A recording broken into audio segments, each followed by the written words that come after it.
Fala galera, estamos entrando agora no nosso último bloco, falando a respeito de princípios. Nas duas primeiras aulas, trabalhamos os princípios explícitos, os princípios constitucionais. Agora, nós vamos trabalhar os princípios implícitos, ok? Eu já expliquei para vocês que os princípios implícitos, eles podem tanto estar presentes no texto de legislação infraconstitucional, mesmo que esteja alegando como princípios. Por quê? Em comparação com a Constituição Federal, tudo deriva dela, então eles são implícitos, tá bom? Mas a gente sabe e tem que tomar um cuidado, porque já caiu em concurso público, perguntando, por exemplo, os princípios que estão lá no artigo 2º da Lei 9784, e lá tem um rol de princípios, e cobrou como princípio explícito, mas era explícito e infraconstitucional, tá bom? É só ter esse cuidadozinho, tá? Vamos adiante aqui contigo, Geraldo. Vamos lá.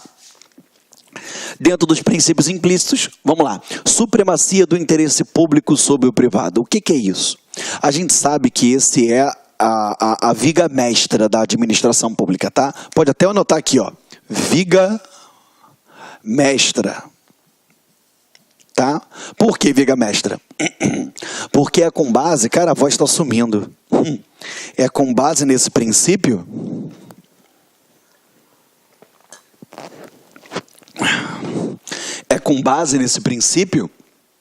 que a administração pública ela vai se sobrepor aos interesses do particular. No caso de uma desapropriação, no caso de uma requisição administrativa. É com base nesse princípio que ela vai aplicar esses institutos, tá? Aqui, ó. Fundamenta as prerrogativas da administração, presente de forma direta nas relações jurídicas verticais e de forma indireta nas relações, aqui, ó, indireta nas atividades meio, e quando esta atua como agente econômico. Por exemplo, nas relações verticais, a administração pública, supremacia do interesse público sobre o privado. Como assim, Geraldo? É o velho e famoso desenho da balancinha. Eu tenho uma balança. De um lado, eu tenho a administração pública. De outro lado, eu tenho quem? Os particulares. É com base na supremacia do interesse público sobre o privado que a administração pública vai se sobrepor ao particular, coloca ela em posição de destaque, porque ela está atuando em nome de toda a coletividade, ainda que esteja indo contrário ao meu direito ou de um seleto grupo, entendeu? Vamos lá.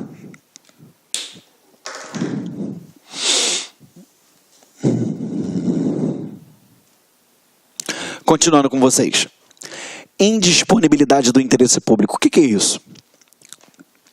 O administrador público, o agente público, ele não pode dispor dos bens da administração como se dele fosse.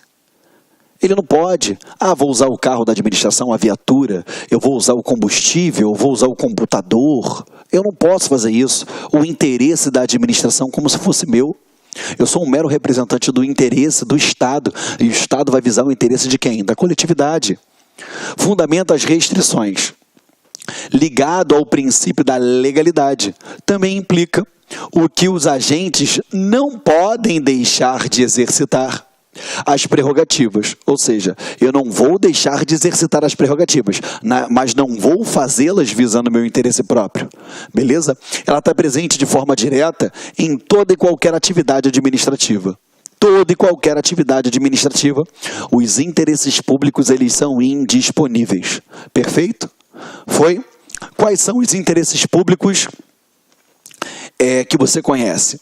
A gente sabe que a doutrina traz, uma subdivisão entre interesses primários e secundários. Quais são os primários? Aqui, ó, interesses diretos do povo. Esses são os interesses públicos primários.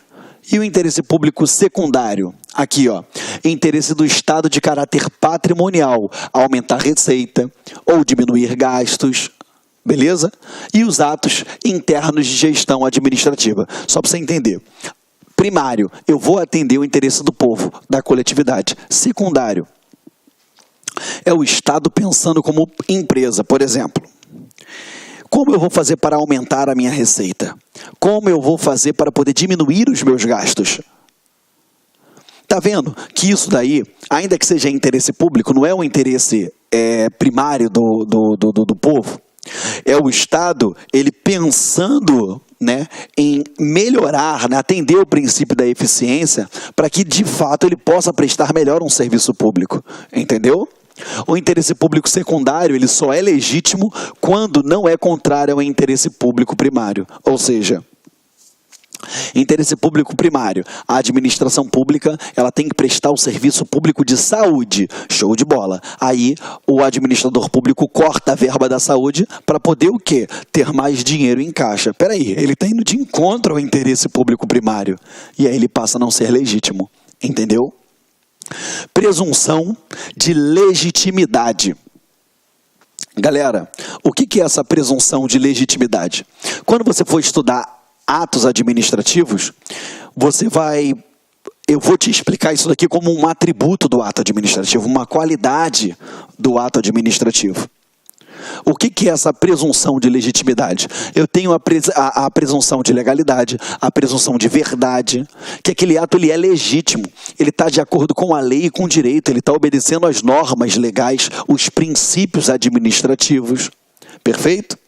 Pensa, quando eu falo para você assim, ó, se eu chegar para o juiz e falar assim, olha, o Joãozinho que está em casa me deve um dinheiro, eu tenho que falar para o juiz, eu tenho que provar para o juiz que o que eu falo é verdade.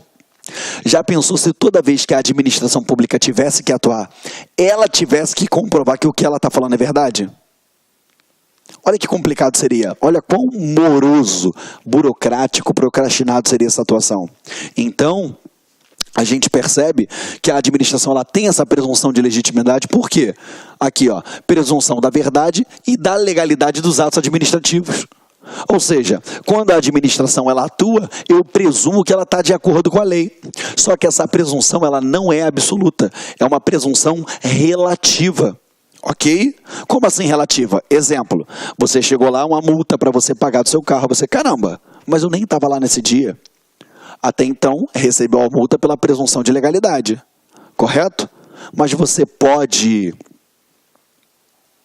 recorrer? Pode, porque aquela presunção não é absoluta, ela é relativa, ela admite prova em contrário. Você vai falar assim, olha, primeiro, que a placa do carro que está aí nem é, a placa é a do meu carro, mas não é o mesmo modelo que o meu carro. Isso acontece direto com placa clonada, enfim.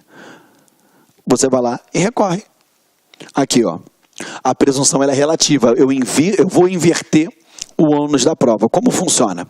O ônus, ele compete a quem alega. Se eu falo, você me deve um dinheiro, eu tenho que provar que você me deve, e não você provar que não me deve. Perfeito?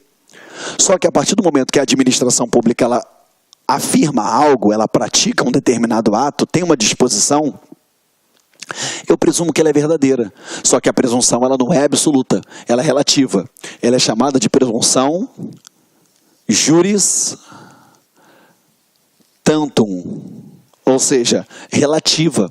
Ela admite prova em contrário. Ela é relativa. E tem uma inversão no ônus da prova. Então a administração pública mandou a multa para minha casa. Aí estava lá, qual é o carro? Você foi multado com uma BMW preta modelo 2017. Só que está lá num Fiat Uno a placa. Eu vou pegar, vou anexar a cópia do documento do meu veículo e vou falar, olha, não se trata do meu veículo. Por quê? Eu estou lá, eu estou produzindo a prova em contrário, ainda que seja ela que está imputando aquilo ali a mim. Estamos juntos, estamos entendendo direitinho? Perfeito? Então, a presunção ela é absoluta? Não, ela é relativa, ela é juris tantum, ela admite prova em contrário. E essa prova em contrário vai ter uma inversão do ônus da prova. Estamos juntos? Perfeito? Motivação. Gente, vocês vão aprender mais à frente comigo os elementos do ato administrativo. Um dos elementos é chamado motivo. E muita gente confunde isso em prova. O examinador cobra isso em prova. A gente sabe que ele coloca isso. E ele vai fazer você confundir motivo com motivação. Cuidado. O que é a motivação? É um princípio implícito. É quando eu vou indicar os pressupostos de fato e de direito do ato administrativo. Vamos lá. É só uma prévia, porque a gente massifica isso lá na aula de atos, tá? Quais são os elementos do ato? Ó, elementos ou requisitos do ato. Quais são? A gente sabe que é o elemento forma, finalidade, competência, objeto e motivo. Isso eu vou ter uma aula só disso com vocês, tá?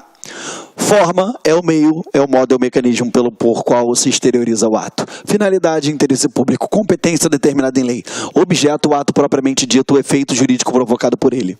E o motivo. O motivo, ele é a junção dos pressupostos, elementos de fato, os acontecimentos no mundo fático, mas a previsão legal, os pressupostos de direito. Quando eu tenho essa soma dos pressupostos de fato, mais os pressupostos de direito, eu tenho um motivo. Até aí, beleza. Agora, quando eu dou publicidade ao motivo, quando eu exteriorizo ele, ou seja, quando eu dou publicidade ao motivo, dando publicidade ao motivo, eu tenho o quê? Se eu dei publicidade ao motivo, eu tenho a motivação. Então vamos lá, tio Geraldo. O que é motivo? Elemento do ato administrativo que corresponde aos pressupostos de fato e pressupostos de direito. O que é motivação? Princípio implícito que corresponde na explicitação, na exteriorização, na publicidade do motivo. Então, quando eu dou publicidade aos pressupostos de fato e de direito, eu tenho a motivação. O que cai em prova muito? Ele suprime a palavra motivo e fala que a exteriorização